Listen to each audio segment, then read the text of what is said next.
rise, rise, rise. Oh, rise. Get ready to rise, rise, rise.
Hello. Hi, Althea. Welcome. Happy International Women's Day. How are you? Oh, we can't hear you. I was when the music was playing, I was like, "Oh, this is great," but I didn't want to hear anybody. I don't want anybody to hear me dancing, like sitting in my chair, like, "Yeah, we always rise." Yeah, that was amazing. I'm good. Oh, I'm good. And this day is only half over on this side of the pond, so it's been a good day so far. Oh, thank you for coming. I just want to introduce you to everybody that's either watching live or on replay. So we have the wonderful Althea Branton, who we were so blessed to including our book, the Get Ready to Rise book, as a co-author. Thank you so much for sharing your story. It's absolutely amazing. So, hi, Sarah. How are you? Good evening. So, Althea Branton is a skincare designer. Her eponymous skincare line, Althea Branton, is for Black, Indigenous people of color who are tired of staring the current beauty industry in the face and not seeing a reflection that looks like their own. I hear you, sister. For more than a decade, Althea has been creating natural skincare products using the finest ingredients the earth has to offer. She believes that clean beauty can be accessible to all and that only you can define what beauty means to you.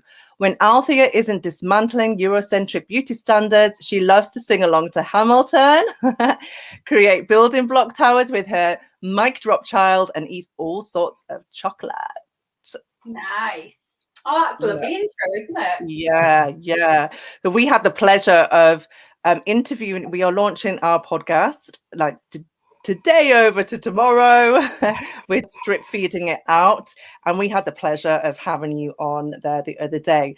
And myself and Natasha were just blown away by your words of wisdom. So we are literally going to sit back and let you take the stage. Natasha, do you want to say a few words? I'm just really excited because on the podcast today I learned a lot, and I'm really interested in your what you have to offer to teach as well, like your program, etc. Because I feel like I could learn a lot. And I mentioned on the podcast why I'd be interested. So yeah, no, I'm excited to hear you talk. I always think you're really, really interesting to listen to. And I'm sure that all thank you. Feel the same way. Thank you so much for being here. Oh my goodness, ladies, this is an honor. This is an honor for me. Anytime I have an opportunity to speak, especially in a platform that we have created for our own selves, we haven't had to ask anyone permission. Well, we did. We'll talk about that in a minute. We don't have to ask anyone to speak, which is why I'm not a believer in these like applying for TED Talk kind of things. Like I don't have to audition myself and my ideas and thoughts and experiences so that someone can feel comfortable with it, because there's plenty of people on this planet who open their mouths and all sorts of goodies come out. Well, not necessarily goodies, but they don't have filters. They don't get, do you know what I mean? So the fact that we are here today of this platform that you ladies have created, I have to say thank you. Thank you. Oh no, thank you. All the ladies, you've all helped us create this amazing safe space. And if it wasn't for all the ladies who are watching now and yourself, it wouldn't be a community. And that's every single person in the community we've all built it together. And that's what's so beautiful about it. So thank you, everyone else here watching. It's my pleasure. And on a day like today, there's people that are talking about what it is to be a woman and what it is to have that experience. There's also people saying, well, I'm a man. Why isn't anybody celebrating me? And did you know, ladies, fun fact, on this day, the searches for International Men's Day spike every year around this time. Did you know that? Ego much. I didn't. Yeah, they spike. But I had a little look on LinkedIn earlier, and that was interesting. What day is it? Does anyone know what day it is? No, I could not. Could you imagine me? I'd be like a rock pilot. Yeah. Or see, here's the thing. Anybody knew it was International Women's Day. But what is nobody talking about you? Sorry about that. See, and this is why I wanted to come on here and talk about celebrating ourselves, because celebrating ourselves isn't just about like, it's not egotistical, right? It's not to be in a defamatory way. It's not meant to be in a way that's going to damage others. We women, we don't get taught to celebrate ourselves at all. It's vain. It's boastful. It's wrong. You have to be humble, and it's a way to dim us the less that we talk about ourselves. But here's something I've learned. Couple things. One, I've learned to give myself high fives. And this sounds super random, and it looks even more random, but right now I'm gonna teach you ladies how to give yourself a high five. So you hold up one hand. Okay, I'm using my left hand because I'm a right-handed person. So hold up your hand. Hi, And you Ellie. just do this. There you go. You just learned to give yourself a high five. So I've started to normalize this in my house. So my son will actually see me do this all the time. And so I even showed him, like, you know what? You can give yourself a high five. See? Yeah. It's super simple. You just give yourself a high five. Because, well, we can't touch nobody because, pandemic. And but taking that small step, it starts to normalize celebrating your own self. It starts to break it down just a little bit, right? Because going from never celebrating yourself to having a red carpet award show for yourself is a really huge leap. And we can't, and it's too much, right? We all got to start somewhere. So just a simple high five when you do something amazing, it can make so much of a difference. And we're all moms here. So when our kids see us giving ourselves high fives, they're going to grow up knowing that it's okay to do that. Yeah. Which means 25, 30 years from now, they're not going to be thinking, oh my God, I can't, I just won this scholarship, or I just got this amazing promotion and I don't know how to react to it. But they're going to have that high five in the back of their minds, knowing that they grew up with this being normal. Absolutely. So important. Can we just give Ellie a high five? Ellie's saying high five, ladies. High five, Ellie. I just started the last few years actually celebrating and stepping into it and being like, when, for example, quite a lot of people say to me, oh, you're lucky that your business is, successful or whatever. And I'm like, lucky? I'm like, no, I'm really, I worked really hard to get here, and I'm going to celebrate that, and I'm going to give it back to myself. So I give myself incentives. So I'm like, right, if I hit that mark, I'll pay for a spa day or whatever, or I'll buy that. I've just started accepting it instead of being like, yeah, I'm lucky. Because no, it's not luck. It's hard work. You need to celebrate yourself for that. So I always say to the kids every week, I'm like, what should we celebrate? What have you done this week that you're super proud of? And you can step outside your comfort zone and celebrate, take that appreciation, because that is self-love. It's acceptance. It's so true. And just having that dialogue with your kids means, like I said, they're going to grow up and this is going to be a part of their experience. This isn't going to be outside. They're not going to be like grown-ass folks like us, like, oh, I'm just learning this now in my 40s. Do you know what I mean? Like, this is for them. This is something that's going to be ingrained in their experience. And the fact that just this day can be so, I don't know, ball crunching to the rest of the world. Like, you get 364 other days to be something other than a woman. You have a whole system that is dedicated to ensure your success, your wealth, your bounty. And here we are as women, like, I want a seat at the table. I want to be the first Black this. I want to be. Do you know what, ladies? I've decided I don't want to be a part of that. I don't want a piece of the patriarchy. I don't want a piece of that structure. I don't want to fight my way into this system. Audre Lorde said, you can't use the master's tools to dismantle the master's house. So, so true. I'm not. You want that world? Knock yourself out. Have it. Go for it. No, that's not my sort of world. It's not yours. It's ours. And this is why I love listening to you, because you're so, I don't know, it's been a journey for you. We've known each other how many years have we known each other? Few years now. It's a few years now. Like 2, 3, at least 3. 3? I'm gonna say 3. Let's just say 3. And I will come to Canada and see you. We met online. We met through a course. But you've always been very determined to get to this point. Like in the time that I've known you to get to this point, it was always there, but it's even more determined now. I can feel it. It's powerful. Thank you. Really powerful. Thank you. Carry on. I remember I did a podcast interview and I shared this feeling with my interviewer, and I'm pretty confident my interviewer thought that I did not have 6 full beers in my 6-pack, because I was saying, you know, as a Black woman, why am I trying to get into a system that is set up for me to fail? It's set up to keep me out. So here am I, I'm like, okay, I can fight.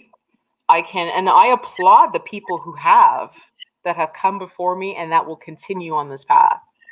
That's just not my journey. I have no intentions of trying to carve a piece of whatever inside this patriarchal system that I know, right?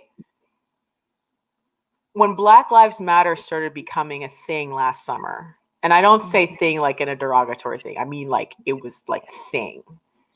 So many organizations, right? I'm gonna donate $10 million to this, and I'm gonna donate $4 million to that, but I'm not gonna touch my tens and hundreds of billions in profits, but I'm gonna give you, Black community, the equivalent of a fart in the wind.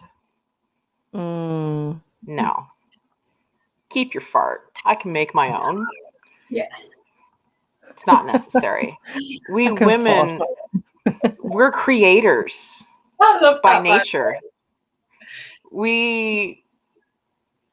Something that's inherent to our being, to our core, is bringing life and creating life and sustaining life.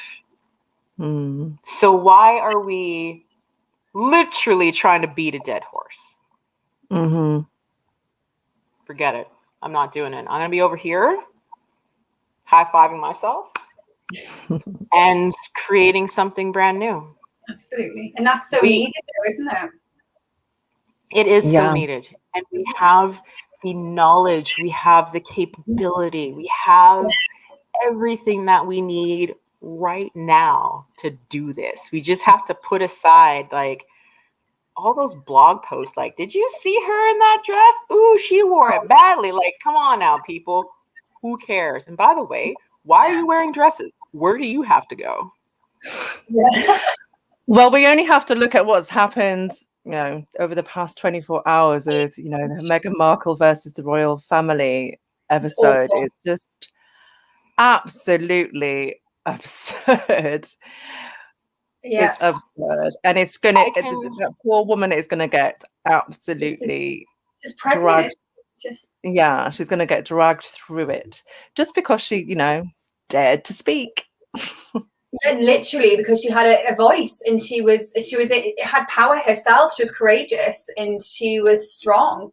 And unfortunately, that life doesn't suit women who want to have a courageous spirit in their soul. I can only imagine, you guys being in the UK, I can only imagine what the news must be like. It has been in the last 24 hours. I can't watch it. I can't watch it. It's low vibrational energy. It's just it's the vibrational energy of the news, of anything like that. It's very, you know, they want to keep everyone in cattle pens. We talk about this a lot, and it's like we're totally the free thinker side of the UK, and we read the news we read is about the stars and stuff like that. I mean, when it first started happening, I was like, okay, y'all know she's mixed. She's biracial, right? She's biracial. But even that, I mean, that phenomenon happened in the US when Barack Obama took power. They had so much problems with a biracial man having that kind of influence and having that title and that seat. Jesus, Murphy, I don't even have words. I mean, props to the two of them, especially for Harry. Can I call him Harry? I never know. Like, he's technically the grandson of our head of state. I don't actually know. Anywho, I give them props for leaving a toxic situation. I was just thinking this morning that, you know, when the racism started to happen, where was the family saying, okay, everybody, stop it? His people or office or whatever, they sent out a thing saying, okay, y'all just simmer the fuck down for a minute. Can you just stop?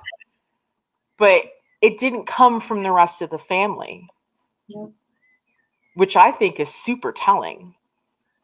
And the only word that came through my head this morning when I was like, I don't know why I'm on Twitter, for the record. Like, Twitter is just a hot, holy mess of God knows what.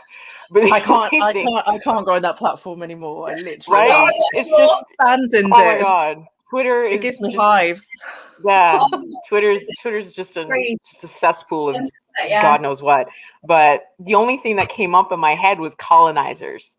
You still have that colonizer mentality all these hundreds of years later. Come on, people, right? They're being bullied, and the family did nothing. They did nothing. But Prince Andrew is still getting paid. He's still part of the So it's okay to, you know, sleep with underage girls, but it's not okay to be biracial and American. It's true. Pretty much.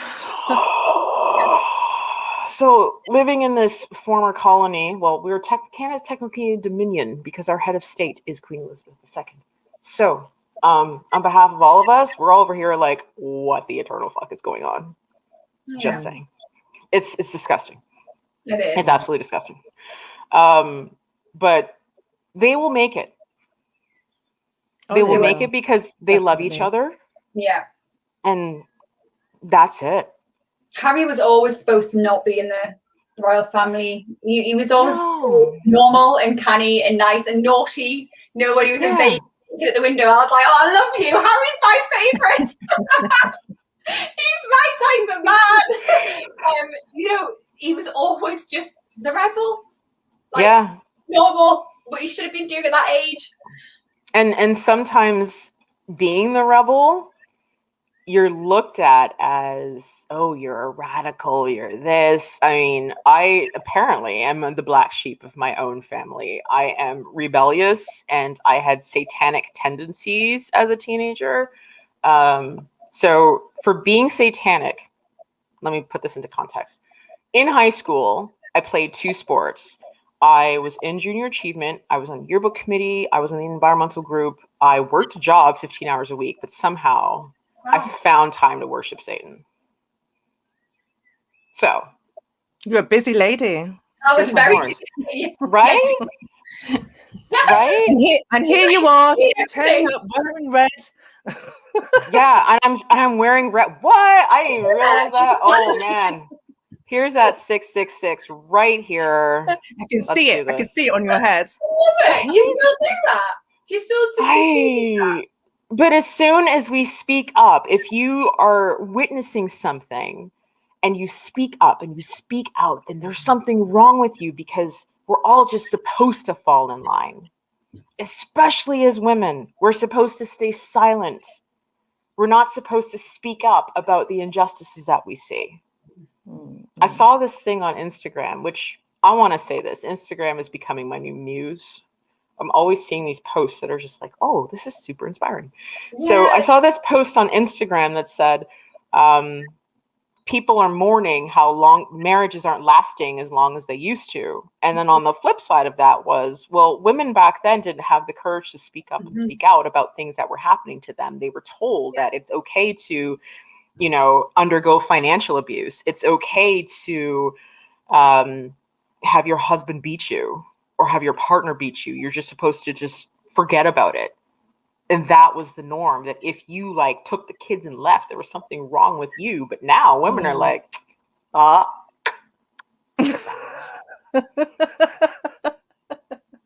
They're just saying no. Like, I'm not doing that. Yeah, because we talked about it. I said, Zara, I saw this amazing post. We had a conversation about it because, you know, everyone always says that I'm a single mum, and people are always like, oh, back in the day, you just have to, you know, you have to fix it and all that, and you just have to work hard. And I'm like, right, keep your opinions. Yeah, you want to know how I fixed it? I picked up my ass and left. That's how I fixed it. And am I struggling or suffering because of it? Hell no. I am living my best life. Look at this face. High five. Right. So for all you out there who just said, fuck that, and left a relationship or a situation, and I'm talking to you, Megan, who left a situation that doesn't good for you. Now I want you right now, give yourself a high five, and don't let anybody, this is my mummy finger, don't let anybody tell you that what you've done is bad or wrong, especially if you have children. Oh, the amount of times I heard it's bad for the children to be in a single parent family. Yeah. Okay, let's all look at LeBron James. Well, I think that stigma is still there. You know what? Let it be. Still there, yeah. Let it be there. I have people pity me, and I'm like, nobody needs to pity me. I don't need pity. I'm really happy. No, you know, I've discovered I can fix things. I have like tools, and I fix things. Right? Yeah. Althea, do you change a light bulb? You change a light bulb by yourself? Oh my god. Okay. I fixed my son's bike. Okay. It had two flat tires. You're so clever. The handlebars were like all messed up. Yeah. I hauled that thing to a gas station, filled it, got the tools, and now I'm sitting there like, oh my god, I'm a goat right now. Oh, look at Althea. I am a goat. Okay? I'm a goat. I say this to myself now. This other thing that I have normalized, other than giving myself high fives, is saying to myself, self, I am a goat. Do you hear me? I am a goat. I fixed his bike by myself. Yeah. I normally do like a little dance, and I put Proud Mary on from Tina Turner? And then we dance to that when Mummy does something, and I'm actually gonna get a tool belt, because why the fuck not? You need to, because shit's gonna break in your house, and you're gonna need to fix it. My walls, shit is breaking. Do you know what I'm saying? And now because of COVID, I know it's blowing up here and it's blowing up everywhere. Like, you can't go nowhere and nobody can come see you. So if shit's broken, who's gonna fix it other than you? Totally. No, I'm telling you. I love it in the shops when like I go to reach for something high, and then like say a man comes to help, and I'm like, do you need this? Do you want me to get one for you too? No, because my freakishly long arms are going to get it for you. Yeah, and I'm like, and then I'll just like really like hurt myself to get it, because I'm like, I don't need to, but I get a bit extreme like that. So I'm just like, someone holds the door open, I'm like ages away, I'm like, just close the stupid door, I can open it myself. When I don't know if we will ever be able to get past these antiquated standards. Do you know what I mean? Like the whole chivalry thing. Like what does that actually mean? So I'm supposed to just melt and spread my legs if a man opens a door for me? No. Because I open doors for men all the time, and you don't see them dropping at my feet. It's not happening. So I'm given to believe that clearly this is not working, or maybe like my dating game is totally off. Do you know what I'm saying? I think maybe something is like totally off, but I don't know. It's just not working. It's just not working. That is so funny, isn't it? Yeah, I get a bit annoying in the shops when people do things for me, because I'm fiercely independent, like fiercely. And somehow that's wrong or bad. It is seen as bad. Seen as wrong or bad. And I saw this other, like I said, Instagram is my new muse. I saw this post on Instagram about how doing things on your own and being ultra independent can be a result of a trauma response. Because something somewhere along the line, something happened to us where we trusted someone or something, and then it fell through, and then all of a sudden we've had to rely on our own selves. And now that technology, has allowed us to connect to this That's an amazing question. Ooh, Give me half a second. Give me half a second. I'm gonna dig deep into this. Whew. Okay. So don't forget about your child. Don't forget you have to... No, we're good. We're good. I still have some time. Right, good. And now that train of thought has totally derailed. Sorry. So help us all. I'm gonna dig deep into this question. So, what is my take on how men are starting to feel emasculated? Okay, so here's the deal. Men, and I'm saying this on International Women's Day, and I'm saying this for a reason. Men actually are getting a raw deal in the patriarchy. Toxic masculinity is literally killing men. Men feel just as much pressure to be ripped, chiseled, right? You hear of actors like, I lost 40 pounds so I could appear shirtless in this movie for 30 seconds. Yeah. Men they're supposed to be the hunter-gatherers, which is why you have these crazy articles about picking up women and all kinds of nonsense, right? Men do get a shit-ass deal. Let's be real for a second. They face just as much pressure to be as much as we do. Yeah. Not a lot of people talk about it. So for those men that you found, Sarah, on Facebook, on LinkedIn, that were like, what day is it? I'm talking to you right now. Sometimes it's to be a man. It does. But we're not on LinkedIn because oh right, we didn't get the approval. I've got to apply to go live. It's run by masculinity. Thank you, patriarchy, for not letting us go live on LinkedIn. You suck. Anywho, so yes, men do get a raw deal. Men are expected to fulfill certain roles within the patriarchy just as much as women are, and it sucks rocks. However, the more we come together and realize that these gender roles make no sense, the more we come to realize that even the notion of gender doesn't make any sense. That it was put there in place to highlight and make supreme the white race. We know this now. There is research to support this. So if you, in your everyday life, and you encounter a man who's like, why won't you let me open the door for you? You can tell him, A, I can open it myself. I'm more than capable. B, why do you have a problem with it? What have you been taught about it? It's an opportunity for a conversation. Conversations are something that doesn't happen often. Now that we're all in somewhat of a collective, like global lockdown, like literally trying to stay alive, we have opportunities just like we're doing now to have conversations. It's an opportunity for a conversation. You can ask this man, where did you learn that you had to do this? Why would you feel if you were less of a man if you did this? It's about asking questions. It's about digging deep and finally being able to connect to one another on a deeper level. International Women's Day isn't about saying all men suck. Some men suck. Some men are and some not don't. all men, but some don't. Some women suck. Some women don't. Suck. Exactly. Exactly.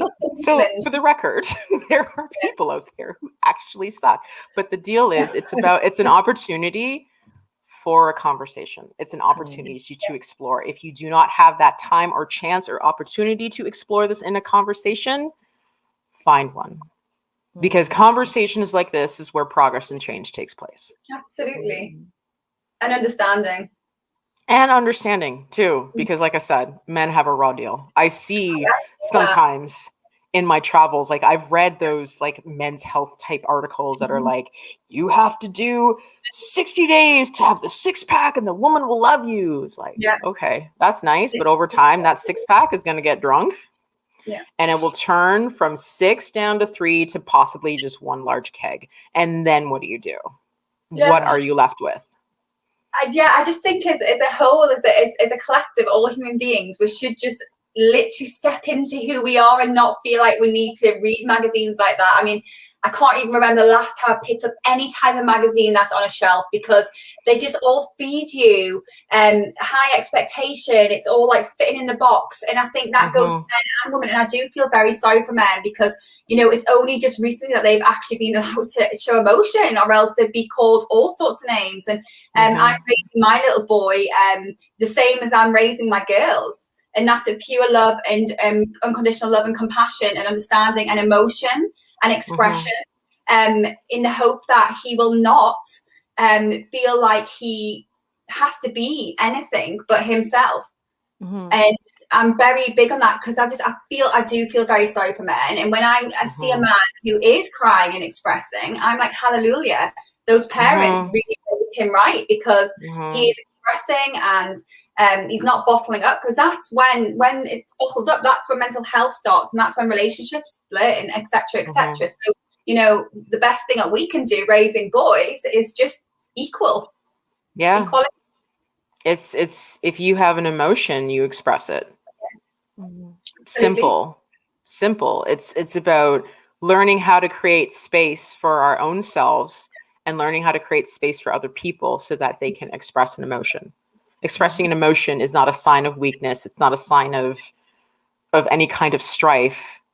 It's an emotion, right? It needs to be expressed. But today, men don't feel or have a space to do that. Unless they go on these like super random retreats that they do exist, where you can go and like, you know, punch things and shout and, I don't know, pound your chest and just be a man and do whatever it is, things that men do. You can, it is possible, but it is not mainstream. And the fact is that costs money, and not everybody has money. Not everybody has money to, you know, I've seen these like super yacht type retreats. I saw one in from someplace in Monaco. It was like 50 grand a day, and you could go and be with some kind of spiritual guru and get like holy and blessed and blah blah blah. And I was like, yo, if I had 50 grand for a day, well, first of all, I wouldn't be in Monaco on a yacht. I'd be like paying off debts or something like that, you know. But anyhow, that's just my opinion. But I think we just need to you said that, it's really triggered some of me there, and I do feel like we need to see that in a society, because I do think now women are really unleashing their wild side. You know, we're untaming and we're becoming really unapologetically us and not giving a fuck about anything. Men are going backwards. Men can't really control it. Especially, I follow quite a lot of people on Instagram who are like really showing about like masturbation, things like that, like really openly talking about like their sex lives, etc. And men can't handle it. They're like, because women are stepping into their power. Yeah, which is funny, because you would assume, right? The assumption is that men have a wank like all the time, like nonstop, 5 times a day. And just like, you know, there's that scene from American Pie with the kid with the sock, like that comes to mind. Do you know what I mean? So you would think like, why would this be said? The pie, heavens. The pie, Why would that be such a taboo subject? You know, because it gets done. People are doing this. Let's just all like have a realistic moment and say people are doing this. But the fact is that talking about it makes it real. And it's this, there's a reality that's coming out now, right? There's a reality that's coming out, and people are saying, you know what? I'm not having all of this. I don't want to be pigeonholed into a particular box so that the rest of the collective can feel okay. Which is why you see, and this is a Gen Z thing happening now, Gen Zs are more apt to just be more gender fluid, more open about sexuality. And people are like, why is it all of a sudden? No, it's not all of a sudden, because people were queer. People were doing what they felt was best for them for centuries. But it was never okay. It was never okay just to be you. Now, thank you, Gen Z. Thank you for being born after 2000. Thank you for making it be okay to just be you. And just to say, I don't have to be pigeonholed into a particular gender. I don't have to be pigeonholed into a particular sexuality. I don't have to be pigeonholed into a particular romantic attraction. I can just be me. I love that. So Althea, as it pertains to your skincare range, obviously, are you thanking the Generation Z for this Yes, I am. opportunity to shine? I mean, I'm Generation X, so I'm like 2 generations behind. But yes, thank you. I'm here with you, X. I'm here with you. So high five. High five. So there's obviously still a long way to go, and you've seen the gap in the skincare market as it pertains to this. Yes. So tell us about your skincare. So I have been creating products for the better part of a decade, and that came out of a need for me to just be more mindful of what was going in my skin. So I went through this like, oh my God, I have to use all organic, all pure, all fair trade. And it was very elitist. And then I took a step back and said, okay, like, why am I all of a sudden better than you because I use Dr. Bronner's and you use Dove? Like, why does that make me some kind of a better person? So then I started looking at, okay, nature gives us everything we need, right? This earth, and I say this because my son's big into dinosaurs right now, and he's just starting to learn like dinosaurs lived like millions and millions and millions of years ago. And then there's that big asteroid and like wiped them all out. He got very upset about that, by the way. But then I thought, you know what?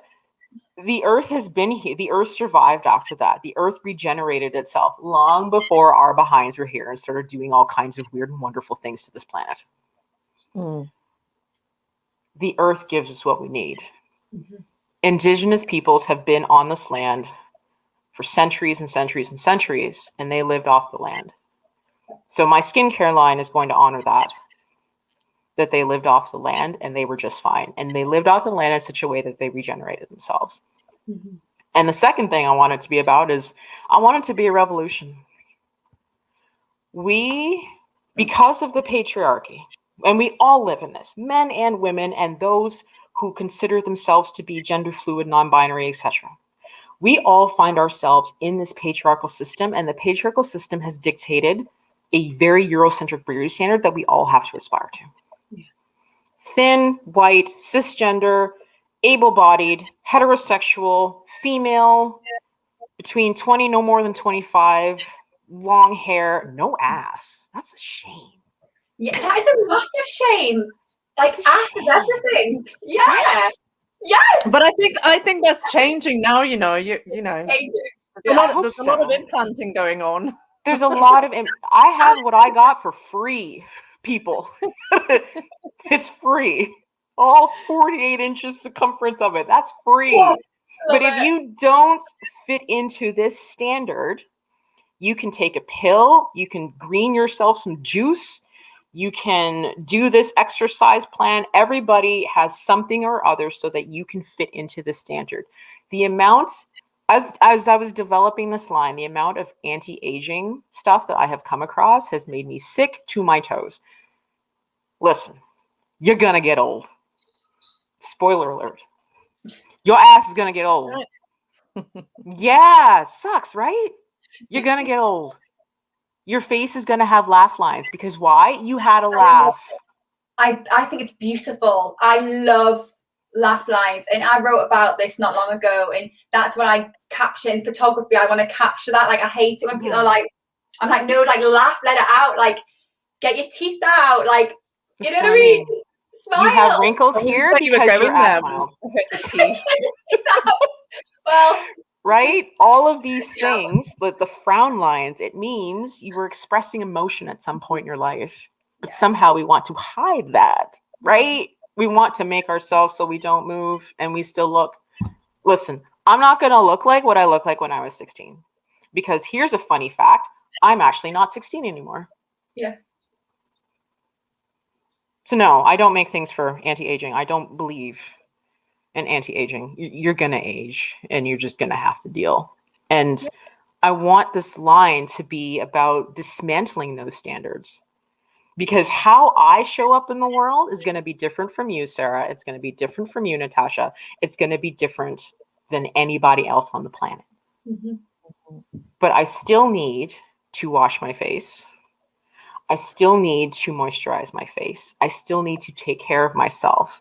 But that's a core foundation. It only goes up from there. So the idea behind this is to create that core foundation and allow that to be a foundation for anybody to express themselves. It's not up to me to tell you, you need to do this, and you need to do that, and you need to do blah, blah, blah, blah, blah. You could take my face mask, for example, and put it on your eyelids. And if you really wanted to do that, which I do not recommend, don't sue me. If you really wanted to do it, do it. You could put it on your feet. It's not for me to say. It's not for me to say to take this lip balm, which, you know, could very well work as a cuticle oil. If you want to use it on your cuticles, go right ahead. Like, it's not for me to say. It's for me to create space for you to take care of your skin and let you do the rest. We're not given enough agency in the business, in the beauty industry. The beauty industry assumes that we don't have all of our Timbits in our snack pack. And for the record, for those of you who are not Canadian, Timbits come in packs of 10. They're little donut holes, super adorable, that come in packs of 10. So if you do not have all your Timbits in your snack pack, that's what the beauty industry assumes, that you just don't have a clue. And it can be said for most marketing. If you don't have X, you won't be Y. Absolutely. You are whole 100%. And you are amazing and beautiful and delicious and hella all the things, even without buying a jar of what I have to give you. Absolutely.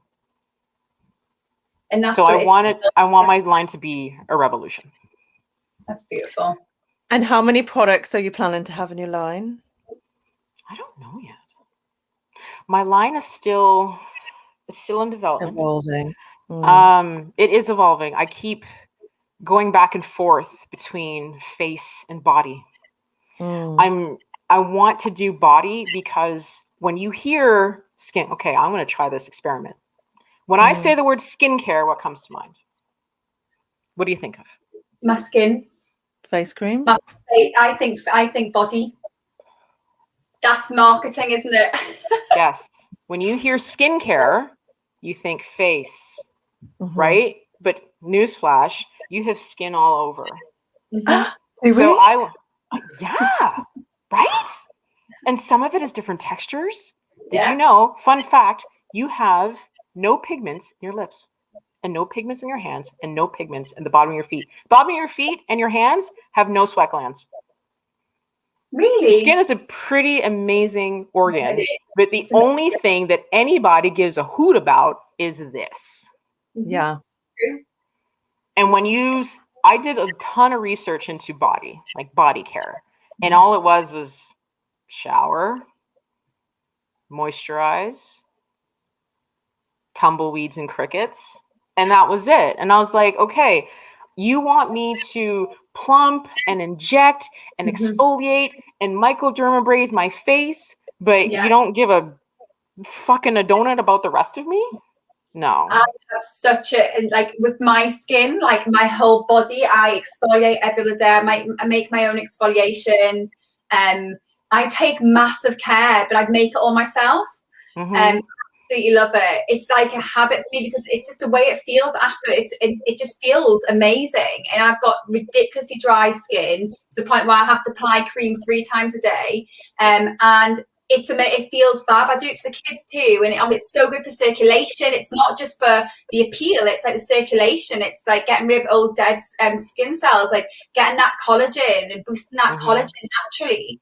I use like lots of coconut oil, etc. On my face, aloe vera, pure aloe vera. Absolutely love it. And see, so many people like yourself have turned to making their own stuff because even though there are legion of skincare lines out there, I know this. I know that I am entering a vast Pacific Ocean worth of people who do what I do. But only I want to make sure that you got a lot on your plate. Let me take something away from you, but still look after you. Yeah, absolutely. Let me show you that you are represented in this space, because there are way too many brands that use a face like mine as a token. Look, we're not racist. There's a Black person on our website. Great. Good for you for going to Pexels and finding a couple of stock photos. It's shocking, isn't it? Right? That doesn't, just because there is that image in your branding doesn't actually mean that that product is for you. Absolutely. So I'm all about creating that space, especially for queer and trans BIPOC, because being queer or trans is one thing, but being a person of color and being queer and trans is a whole other experience. Yeah. It's a whole other experience. And it's a place it doesn't need to be forgotten.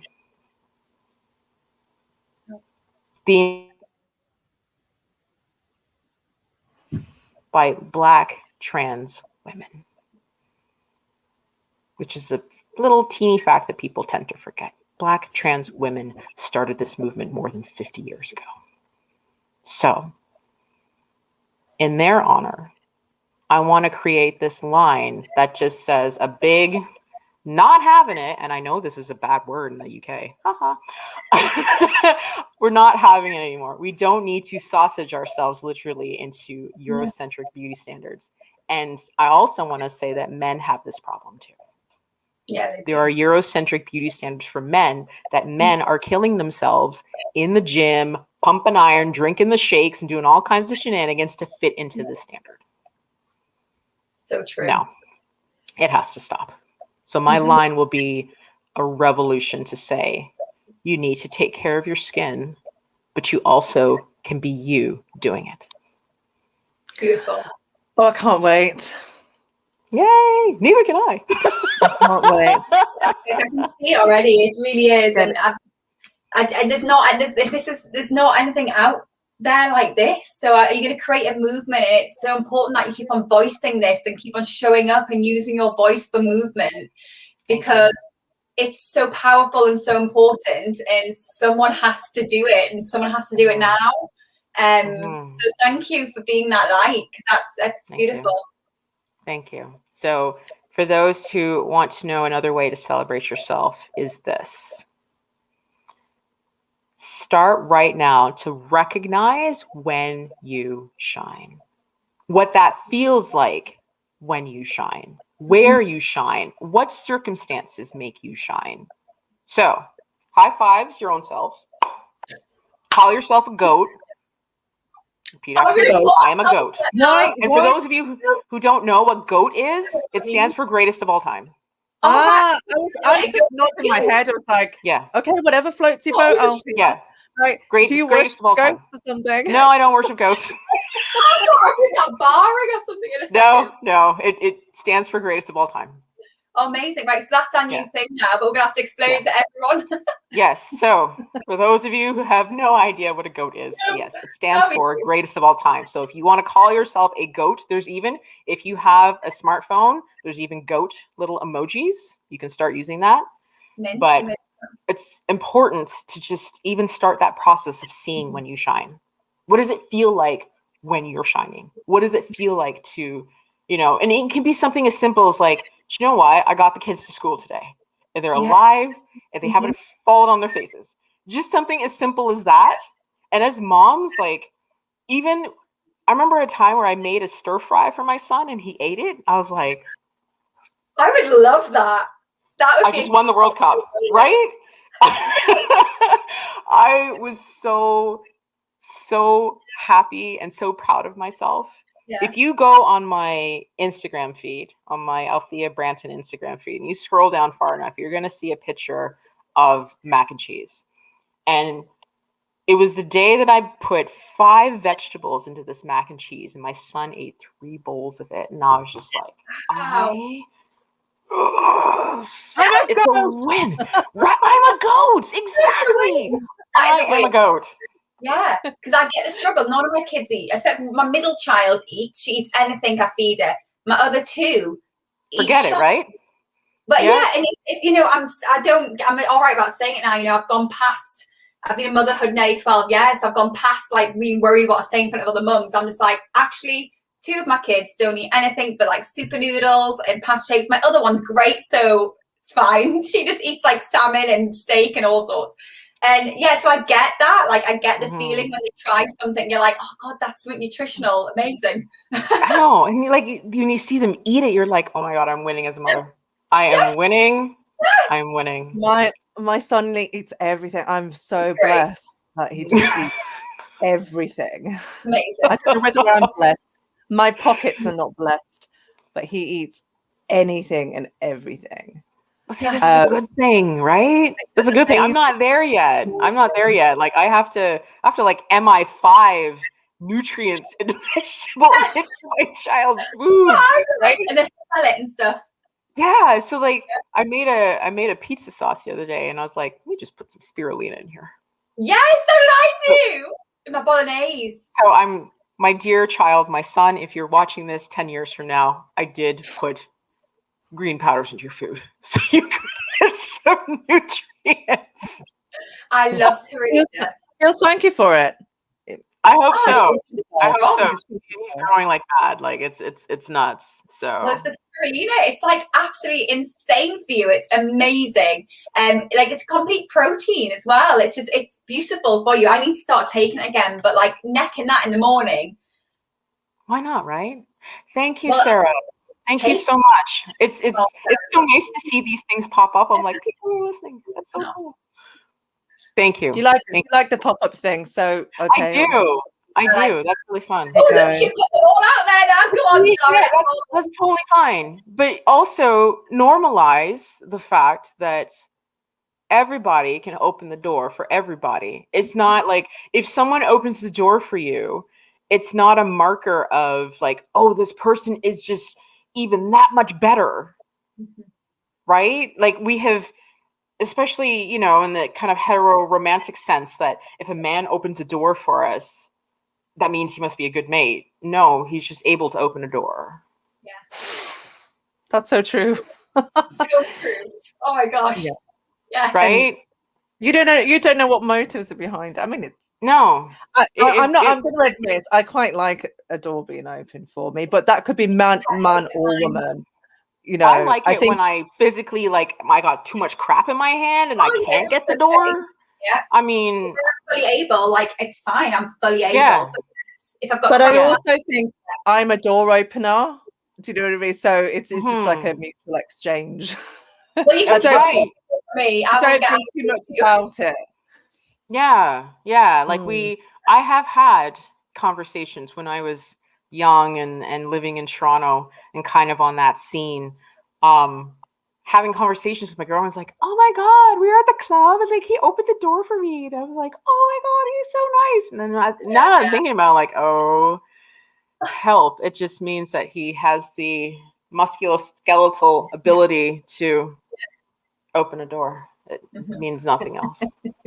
You're right. So we need to detach ourselves from anything else and just see it as a muscular pull. Yeah. It just means that, neurons are firing from his brain and the messages are being received down to the arm muscles for him to just do this. Amazing. I love that. Nobody's going to open doors for you two anymore. I'm done. I have no. I don't leave my house anyway, so anybody's opening doors. I'm opening my own because honestly, I'm like, I make a pact. I'm like, I can open it, and then sometimes I'm like, oh shit, it's really hard to open it. Why is it happening? Door. I will say this: sometimes if there's like one of those automatic doors, I'll like channel my inner Jedi and be like, the doors are parted, and pretend like I have Jedi, force powers. I have done that in the past. Absolutely. Oh no, I'm always like that. Yeah, I have like my little secret little super power in my head where I'm like, ooh, yep, just out of the way, right? Yeah. Got my lightsaber in my back pocket, like I'm ready. I'll fight you for that piece of celery. Yes, put down that cucumber. You know how that goes. Came to mind there. Oh, it's lush speaking to you. I really love speaking Thank to you. you. Very, very fun to speak to.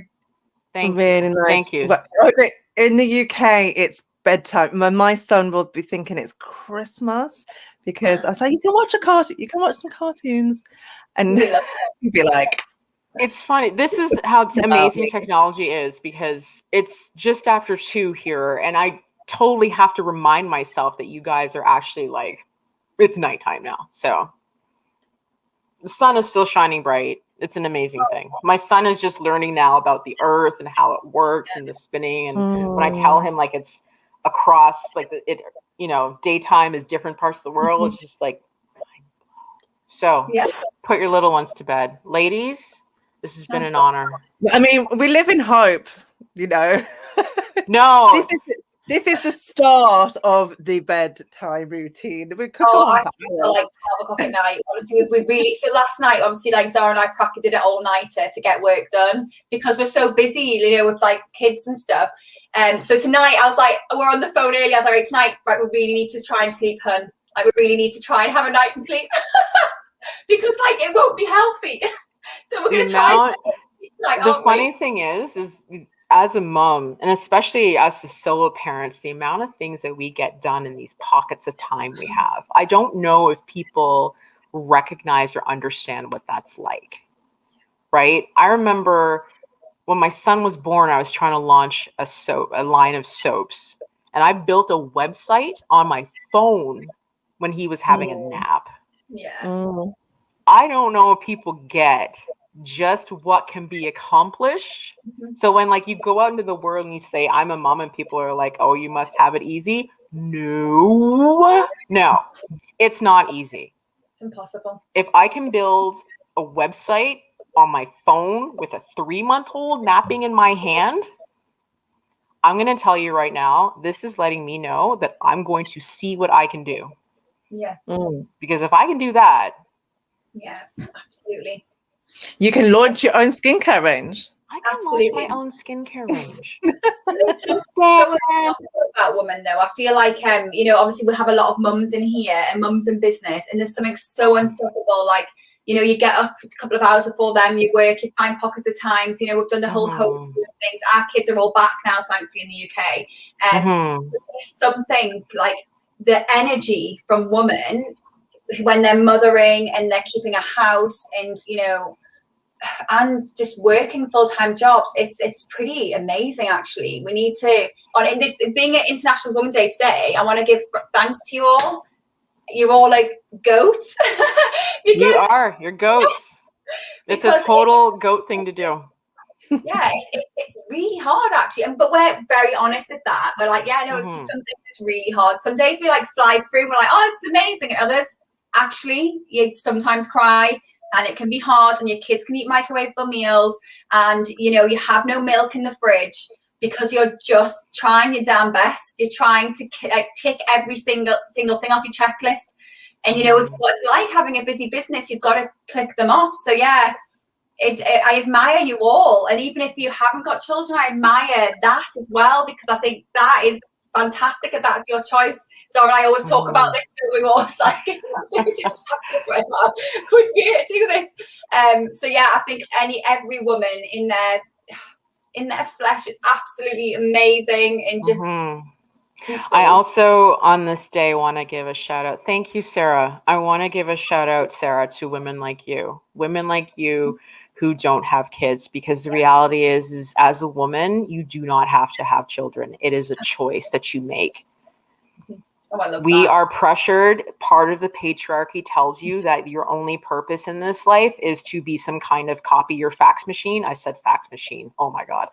You're supposed to be some kind of, you know, just baby reproductive system. No, you can still have an amazing life and do amazing things as defined by you, even if you don't have children. You do not have to have a child to be a woman. You don't have to have a vagina to be a woman. If you want to be a woman, you call yourself a woman, you feel like you're a woman, you're a woman. End of. No one's here to dispute this. It's certainly not me. I don't believe in that jazz.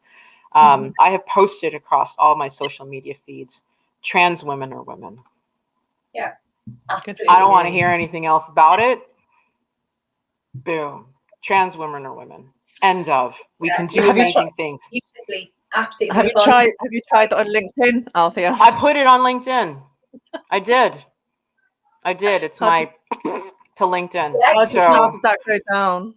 Oh, I just posted it to my stories, so it'll go down in 24 hours. But I don't know. I see all kinds of white supremacy and racist stuff on LinkedIn anyway, so I'm not bothered.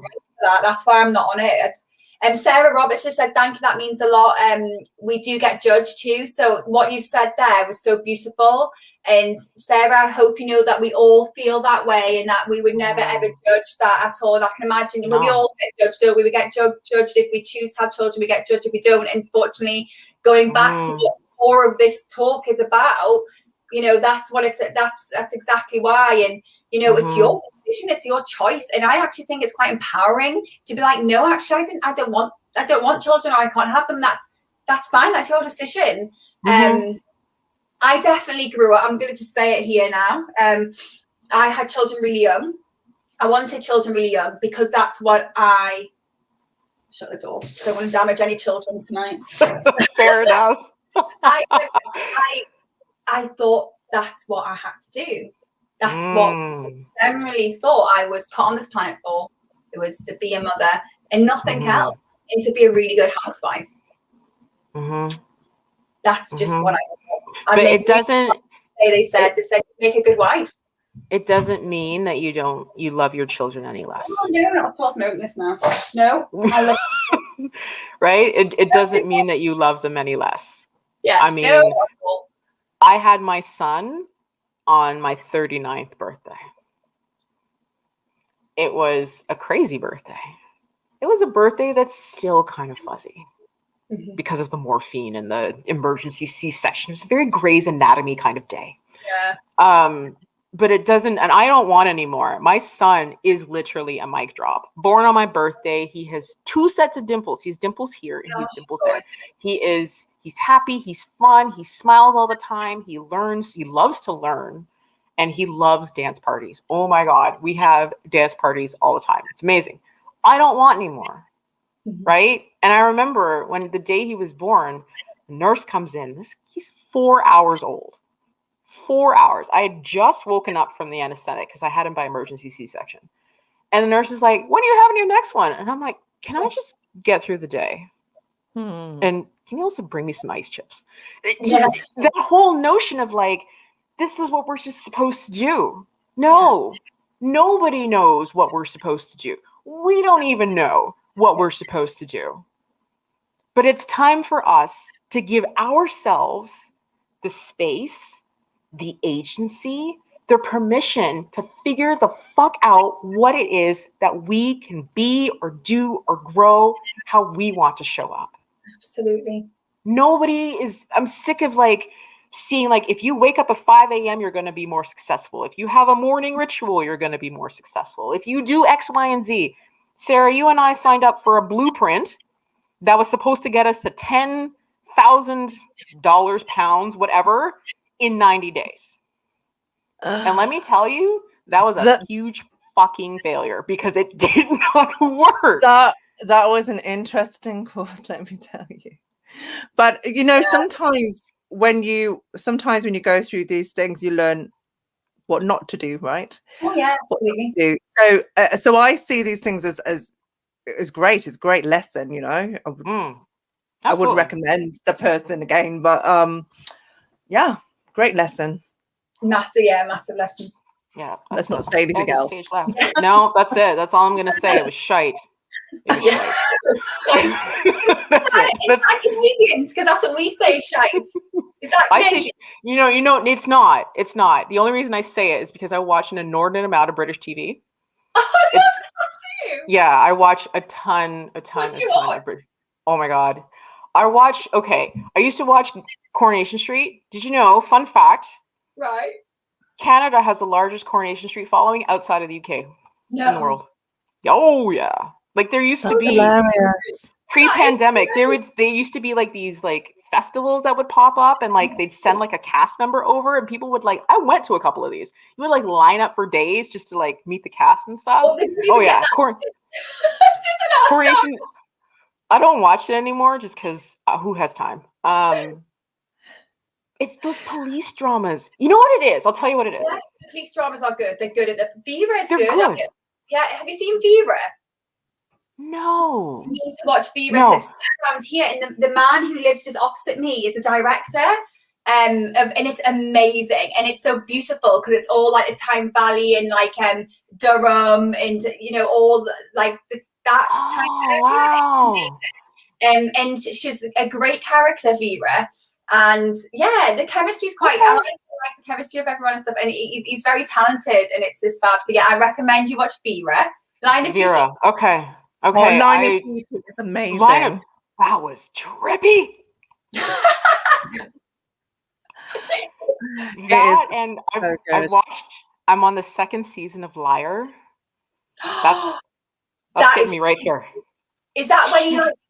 Oh right, yeah. I'm not gonna tell you, but that So I'm just getting right. Is that the right? Is it the one where he like drugs woman and then? Yes. Wow. Yeah. That was pretty intense. Oh, you know what it is? I know which one. Is the second one out? Yeah, the second one's out now. I don't watch TV anymore. So I have to listen out for golden nuggets like this, and then I'll tune in again. Sex Education. I love that one. That was on Netflix. Sex Education. Oh, that was amazing.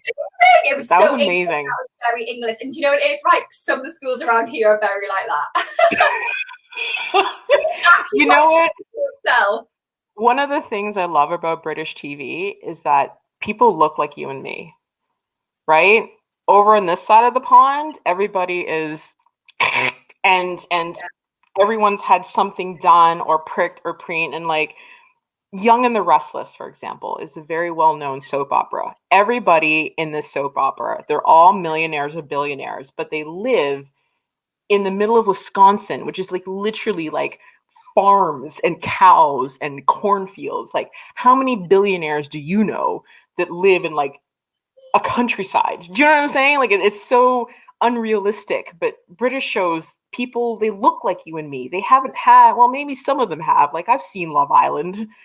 That's just kind of sketchy. But for the most part, like when you watch these police dramas and other dramas and stuff, like they don't look like, they look like they just walked off the street. You know what I mean? And the dialogue is a lot more realistic. I just finished It's a Sin. I haven't seen that. Watch that.